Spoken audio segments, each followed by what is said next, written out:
자, 이제 이번 강의는 이제 옴의 법칙으로 갑시다. 옴의 법칙. 자, 옴이라고 하는 사람이 만들어낸 게 아니죠. 찾아낸 법칙이지. 자, 어떤 건가 보면, 자, 여기 건전지가 이렇게 있고요. 거기에 이렇게 회로를 연결해서 꼬마 전구를 하나 달았고, 거기에 지금 스위치를 이렇게 연결을 했어요. 그래서 지금 현재는 스위치가 열려 있죠. 스위치가 열려 있는데 얘를 닫게 되면, 그렇지? 이렇게 닫게 되면 전구에 이렇게 불이 들어오죠. 앞으로는 이제 요런 그림을 그때마다 이렇게 건전지 그림을 그리고 스위치 그림 그리고 뭐 전구 이렇게 그려서 하는 것보다는 이렇게 우리가 도식화한다고 그러죠. 이 건전지를 우리가 이렇게 전원, 직류 전원으로 긴 부분을 플러스 그리고 짧은 부분을 마이너스로 약속하면서 이 부분을 직류 전원으로 우리가 약속해서 표현하고, 그 다음에 스위치, 그렇죠? 이렇게 그리기 복잡하니까 단순하게 이 둘을 연결해주는 스위치 역할로 이 그림을 그릴 거고요. 그 다음에 요 녀석 전구라고 하는 것은 뭡니까? 부하죠. 부하. 전기를 소비해서 뭔가 일을 하는 그런 기능을 하는 것을 우리가 부하 그러는데요. 이거 역시 우리가 저항으로 표현할 수 있다 그 얘기죠. 저항. 그래서 이거에 대한 등가회로다 이렇게도 얘기할 수 있고요. 이 부하라고 하는 것을 이제 저항으로 대신해서 이렇게 지난 시간에 배웠던 저항 기호를 써서 이렇게 나타내면 요 그림을 이렇게 간단히 우리가 나타낼 수 있게 되었다 그 얘기죠. 그래서 자, 이 녀석을 이제 가져다가 자, 이제 어떤 공부를 해보냐면, 자, 이제 여기 직류 전원 있죠? 이 전원을 한번, 자, 여기 스위치를, 그렇죠? 스위치를 한번 딱 닫아봤어요. 이건 열린 상태고요. 얘는 닫은 상태고, 그 상태를 지금 여기가 회로가 연결이 되어서 여기가 전류가 이렇게 흐르고 있구나 라고 하는 것을 나타내 봤고요. 자, 이렇게 나타냈는데 그때 이 전원을 여기 작은 거 말고 좀 이렇게 센 거를 한번 써봅시다. 그리고 나서 스위치를 딱 닫아 보니까 오호, 역시 센 전원을 쓰게 되니까 더 많은 전류가 이렇게 흐르게 된다 그 얘기죠. 그러겠지. 여기가 예를 들어서 뭐 3V일 때보다 9V일 때 더 많은 전류가 흐르겠죠. 많은 전류가 흘러서 이 전원의 크기가 커짐에 따라서 더 큰 전류가 흐른다 이렇게 얘기할 수 있죠. 그래서 이 전류를 우리가 I라고 쓰기로 했었죠. I. 그리고 전압을 V라고 쓰기로 했었는데, 바로 이 전류라고 하는 것은 이 전압에 비례한다 그랬죠. 전류는 비례하는데 뭐랑? 전압의 크기, 전압과 비례한다 이렇게 얘기할 수 있죠. 전압이 크면 전류도 같이 커지는구나. 이 비례한다라고 하는 것은 계속 강조하지만 얘가 1배, 2배, 3배, 4배 커짐에 따라서 같이 요 녀석도 1배, 2배, 3배, 4배 같이 그렇게 커지는 관계가 있을 때 우리가 이 녀석을 둘이 비례한다 이렇게 얘기하죠. 자, 그 다음에 이번에는 여기 작은 저항보다는 조금 뭔가 저항값이 큰 저항을 여기에 달았다고 가정해 봅시다. 그러면 뭐야? 전류 흐름을 방해하기 때문에, 그렇죠? 여기에 전류가 이렇게 셌던 것이 조금 더 적게 흐르게 된다 그 얘기죠. 저항은 크게 키우면 키울수록 전류의 흐름을 방해하기 때문에 얘는 크면 전류는 작아진다. 적게 흐른다 이렇게 얘기할 수 있다는 거죠. 그래서 이때의 전류는 저항과는 어떤 관계가 있냐면 바로 저항과는 반비례한다 그랬었죠.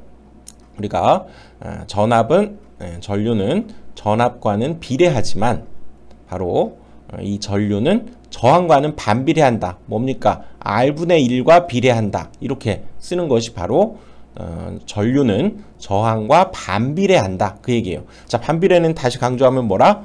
바로 이 녀석이 1배, 2배, 3배 커짐에 따라서 얘는 2분의 1, 3분의 1, 4분의 1 이렇게 줄어드는 그런 관계가 있을 때 우리가 반비례한다 이렇게 얘기해요. 즉 R과는 반비례하는 거고 R분의 1과 비례한다 이렇게 생각을 하는 거죠. 자, 전압은 커지면 전류는 늘어나고 저항이 커지면 전류는 감소하고 이렇게 얘기할 수 있다는 거죠. 그래서 자, 저항이 이렇게 작을 때는 많이 흘렀던 것이 저항이 커짐에 따라서 이렇게 전류가 적게 흐르는 관계. 저항과는 반비례하는구나 전류는. 그래서 전압하고는 비례하고 바로 저항하고는 반비례하는 관계가 있다라고 하는 것을 발견했다는 거죠. 이런 법칙을 우리가 오음 법칙이라고 하고, 그래서 이걸 한꺼번에, 이 녀석을 한꺼번에 우리가 표현해 볼 수 있다는 거죠. 바로 전압과 비례하고 저항과는 반비례하기 때문에 이 녀석은 분자에다 갖다 쓰고요. 이 녀석은 분모에 갖다 써서 I는 저항에 반비례하고 전압에 비례하니까 이걸 그냥 한꺼번에 R분의 V다 라고 쓴 이 녀석이 바로 오음의 법칙이 된다 그 얘기라고요. I는 R분의 V. 당연히 외워야죠. 그래서 자, 이 I는 R분의 V. 이 녀석을 우리가 외우는 방법을 한번 생각을 해볼까요? 그 전에 우리가 이 녀석은 이제 분수식이기 때문에 이 녀석을 우리가 수학적으로 얘를 생각해 보면 먼저 V를 우리가 구하려면 R이 여기 I 쪽으로 곱하기가 되면 되죠. 그러니까 V는 자, 여기 나누기가 이쪽으로 넘어가면서는 곱하기로 이렇게 넘어갈 수 있기 때문에 요 녀석의 식으로부터 우리가 V를 구할 때에는 V는 IR이다. I와 R을 곱한 거죠. V는 IR이다. 이렇게 요 식을 이제 V의 입장에서 생각해 볼 수 있고요. 또 이번에는 요 녀석을 이번에는 R을 구하고 싶을 때, 자, 여기에서 우리가 분수식의 하나 관계를 알아야 되는데요. 예를 들어서 우리가 A는 자 B분의 C다라고 하는 이런 관계가 있을 때 여러분 알아두세요. 얘네 둘이 자리만 바꿔도 등식은 성립해요. A하고 B하고. 그래서 B를 이쪽에다 갖다 놓고 A를 이쪽에다 갖다 놔. 그래도 이 등식은 성립해요. 이럴 때 아주 유용하게 써먹는데 얘네 둘이 자리를 바꾸는 거야. A와 B. 또 마찬가지. 이 상태에서도 얘네 둘이 자리를 바꾸면 얘가 됐죠. 자, 이 분수식 모르는 분들이 있더라고. 자, 그래서 여기에서 R을 우리가 구하고 싶을 때에는 I하고 R을 서로 뭐 하면 됩니까? 바로 뒤바꾸면 되죠. 그래서 얘는 이제 R이 바로 I분의 V가 된다. 얘네 둘이 자리를 바꾸면 R이 이쪽으로 가고요. I가 이쪽으로 가서 R은 I분의 V가 되는구나 라고 하는 사실 이 세 개의 식을 얻어냈는데 이것은 전류의 관점에서 본 식이고요. 그치? 얘는 전압의 관점에서 본 식이고, 그치? 얘는 저항의 관점에서 본 식인데 사실은 이 식 세 개는 하나의 식이죠. 그치? 하나의 식이야. 응? 뭐 요 식 하나를 가지고 얘를 변형해냈다 이렇게 판단해도 되고, 뭐 요 식을 가지고 이 둘을 만들어냈다 이래도 되고, 또 뭐 얘를 가지고 만들어냈는데 뭐 당연히 전기에서는 어마어마하게 중요하고 기본이 되는 식이기 때문에요. 뭐 이걸 몰라서는 안 되죠. 반드시 알아야 되는 거고, 그치? 자, 그래서 이것을 외우는 방법은 자, 이 방법을 보통 쓰기도 해요. 어떻게 쓰냐면 이렇게 이쪽에 손으로 다시 한번 써보면 이렇게 동그라미를 하나 만들어 놓고 여기다가 우처럼 이렇게 칸을 만들어서요. 여기가 VIR 이 순서로 이렇게 써준 거예요. VIR. 그래서 워낙 중요한 식이기 때문에 이걸 어떻게 외우냐면 자, 지금 여기 보면 자, 먼저 V를 한번 구한다 그러면 자, 이 표는 외워야 되겠죠? 이거는 기억을 한 뒤에 자, V를 구하고 싶다 그럴 때는 V를 가리는 거예요. 자, 한번 가려봅시다. 자, 숟가락을 가져다가 V를 딱 가리고 나서 그러면 IR만 남죠. V를 구하고 싶을 때는 V를 샥 가려버려. 그리고 나서 얘네 둘이는 바로 옆에 있으니까 곱하기 관계. V는 IR이구나. V는 I와 R을 곱한 거구나. 이렇게 외우는 거예요. 공식을. 자, 그 다음에 이번에는 자, R을 구하고 싶을 때 I를 먼저 구해볼까요? I를 구하고 싶을 때 자, I를 구하고 싶을 때 I를 샥 가리는 거야. 그러면 남는 게 뭡니까? VR 이렇게 되는데 여기에는 이 선을 그어놓은 이유가 요 녀석을 마치 요 선을 우리가 분수에 그쵸? R분의 V라고 할 때 여기 분수를 나타내는 요 기호로 우리가 생각해 보자 그 얘기지. 그러니까 I는 R분의 V가 된다. I는 R분의 V가 된다. 이렇게 해석을 하면 되고요. 그 다음에 또 세 번째. 이번엔 R을 구하고 싶을 때에는 이 표에서 R을 가려버려요. R을 자, 샥 숟가락으로 확 가려버리면 남는 게 I와 V가 남는데 역시 뭡니까? 이 녀석 역시 분수기호 이 녀석이 남아있죠. 그래서 얘는 I분의 V다. R은 I분의 V다. 이렇게 외우자는 거죠. 이런 표를 이용해서도 우리가 흔히 외우죠. 그렇지? 그래서 바로 오음의 법칙이 이 표에 들어있다 이렇게 생각하면 돼요. 그래서 우리가 앞으로 문제를 풀거나 외울 때 이렇게 여기 우 쓰고요. VIR 이렇게 외우고요. 그렇지? 그래서 자 다시 이 오음의 법칙에서 이 표로 V를 구하고 싶을 때는 I를 먼저 구해볼까요? I를 구하고 싶을 때는 I를 가리고 그렇죠? I를 가리고 얘는 여기가 이렇게 분수꼴이 선이 있으니까 R분의 V구나 이렇게 외우고요.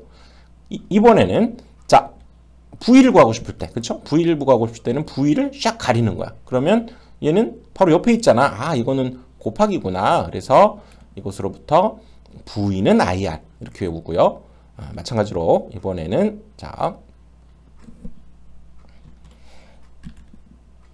이번에는 R을 구하고 싶을 때는 R을 가리고 그럼 뭡니까? 여기에도 분수 형태가 이렇게 있기 때문에 R은 I분의 V구나. R은 I분의 V구나. 이렇게 외우자는 거죠. 이게 바로 그 정말 유명하고 전기에서 가장 기본이 되고 가장 중요한 공식이기 때문에 반드시 외워야 되겠죠. 오음의 법칙. 그래서 다시 한번 정리를 해보면 기억을 해둬야 돼요. 전류라고 하는 것은 이 전압이 세게 밀어주면 당연히 전류가 많이 흐르겠죠. 그래서 I는 전압에 비례하고 그 다음에 이 저항이 커지면 전류의 흐름을 방해하기 때문에 얘는 커지면 전류는 적게 흘러요. 그러면 전류는 저항과는 반비례 관계구나. 얘가 커지면 얘는 작아지는구나. 이렇게 해석을 해서 이것으로부터 만들어낸 공식이 바로 I는 얘 비례하니까 분자에 얘 분모 있잖아요. R분의 1.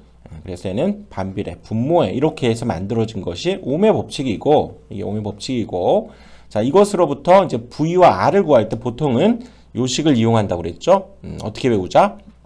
바로 이렇게 동그라미를 그리고 이렇게 쓰고요. 여기에 VIR 이렇게 하자는 거지. 그래서 V를 구하고 싶을 때는 V를 여기를 샥 가려주자는 거지. 가리면 뭐가 납니까? 여기 둘이 옆에 있잖아. 곱하기로 해석해서 V는 IR 이렇게 되고요. 또 이제 I를 구하고 싶을 때는 I를 가려버려. 여기를 가려버리면 V하고 R이 남는데 여기 이 값이 마치 분수처럼 우리가 볼 수 있죠. 그러니까 I는 R분의 V. 이번에 R을 구하고 싶을 때에는 R을 가려버리면 역시 여기도 분수 I분의 V. 그래서 R은 I분의 V. 이렇게 해서 전류, 전압, 저항 사이의 이 중요한 관계식 이것이 완성이 되었다 그 얘기죠. 알겠지? 이걸 가지고 우리가 앞으로 이제 전류, 전압, 저항을 가지고 놀아야 돼요. 얘를 가지고 외워주시고 다음 강의에서 또 이제 저항의 계산으로 가봅니다.